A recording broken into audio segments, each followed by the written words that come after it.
Oke baik, perkenalkan nama saya Ignatius Lesmana Ektias. Saya dari salah satu kampus, yaitu Stika Miliana Kupang, dari program studi Teknik Informatika Diploma 3. Baik, pada kesempatan kali ini saya akan mereview sebuah website yang menerapkan sistem cloud computing dalamnya. Sebelum masuk ke dalam reviewan webnya, saya akan menjelaskan apa itu cloud computing.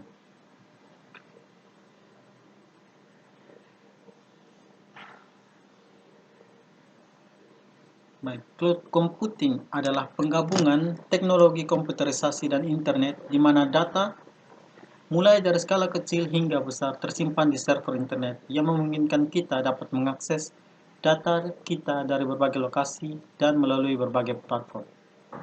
Dari cloud computing sendiri terdiri dari 3 layanan, yaitu Software as a Service atau SaaS, di mana cloud pada jenis ini disediakan dalam bentuk perangkat lunak. Contoh dari SaaS adalah Google Apps, yaitu dokumen, spreadsheet, dan lain-lain, Office 365, dan Adobe Creative Cloud.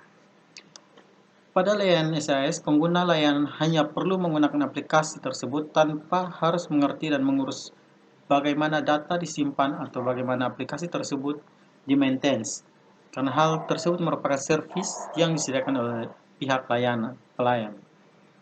Jadi untuk SaaS sendiri itu di mana penyimpanan data yang kita miliki kita simpan di aplikasi yang sudah disediakan tanpa harus kita buat sendiri. Keuntungan dari SaaS sendiri adalah pengguna dapat langsung memanfaatkan layanan secara gratis atau dengan bayar biaya sewa tanpa harus mengeluarkan investasi untuk membuatnya sendiri, seperti yang tadi saya jelaskan. Sedangkan kerugiannya adalah pengguna tidak memiliki kendali penuh atas aplikasi yang sewa. Yang kedua adalah Platform as a Service atau PaaS. Layanan cloud pada jenis ini disediakan dalam bentuk platform yang dapat dimanfaatkan pengguna untuk membuat aplikasi di atasnya. Contoh PaaS adalah Amazon Web Service, itu yang akan saya jelaskan sebentar. Kemudian Microsoft Azure, Facebook, dan lain-lain. Keuntungan dari PaaS adalah pengguna dapat membuat aplikasi sendiri dengan banyak fitur yang sudah tersedia seperti keamanan platform, operating system, sistem database, server, dan framework aplikasi. Kerugian dari PaaS adalah fitur keamanan yang disediakan oleh layanan PaaS adalah keamanan platform, bukan keamanan aplikasi kita. Jadi kita tetap harus memperhitungkan risiko keamanan dari aplikasi kita sendiri. Yang ketiga adalah infrastruktur as a service atau IaaS. Layanan cloud jenis IaaS pada dasarnya adalah fisik kotak server dan komputer virtual. IaaS menyediakan perusahaan dengan sumber daya komputasi meliputi server, jaringan, storage, dan ruang data center. Keuntungan dari IaaS sendiri adalah pengguna tidak perlu membeli komputer dan peralatannya secara fisik, melakukan pemeliharaan rutin, dan melakukan konfigurasi perangkat. Sedangkan kerugiannya yaitu pengguna harus terhubung ke internet untuk menggunakannya, serta jika membutuhkan penambahan sumber daya harus menghubungi pihak penyedia layanan. Pengguna mengurus sendiri sistem operating sistemnya, keamanan aplikasi, database, framework, dan lain-lain. Karena yang disediakan hanya server dan jaringan. Oke, itu penjelasan singkat mengenai cloud computing. Sekarang kita akan masuk ke dalam website resmi dari perusahaan Amazon.com, yaitu penyedia layanan computing, di mana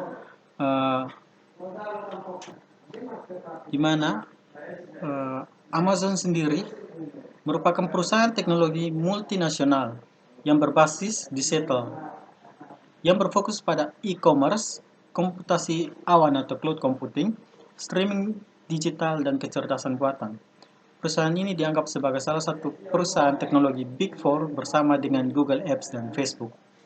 Ini adalah tampilan web resmi dari Amazon, di mana yang kita tahu Amazon ini merupakan web layanan untuk membeli buku dan lagu. Tapi pada beberapa tahun, mulai dari tahun 2006, dia telah menerapkan sistem cloud computing di dalamnya.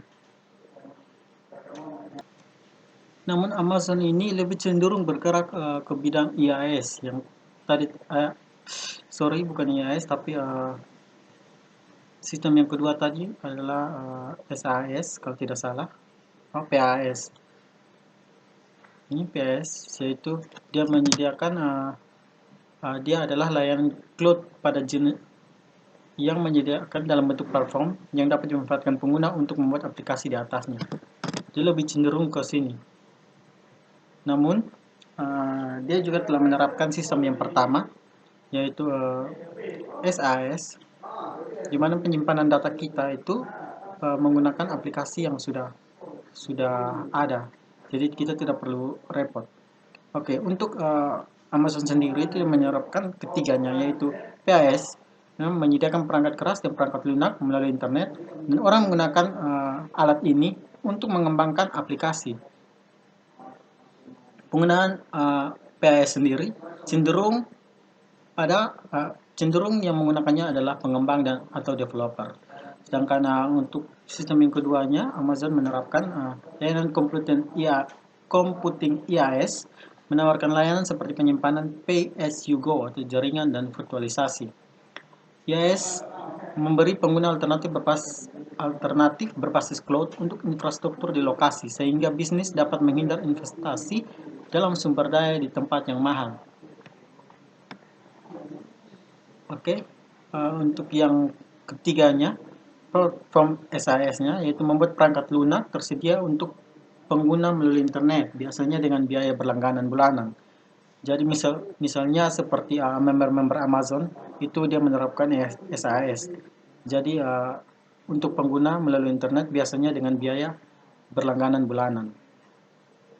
Dan ini memang digunakan oleh user, jadi digunakan oleh pengguna untuk menjadi member, untuk membeli produk-produk yang disediakan Amazon. Karena seperti yang kita tahu bahwa Amazon sendiri menyediakan layanan penjualan buku dan lagu. Oke, mungkin itu saja yang dapat saya review dari Amazon sendiri, karena saya untuk review kali ini berfokus pada cloud computing. Mohon maaf jika kurang lengkap atau terdapat kesalahan dalam review yang saya bawa.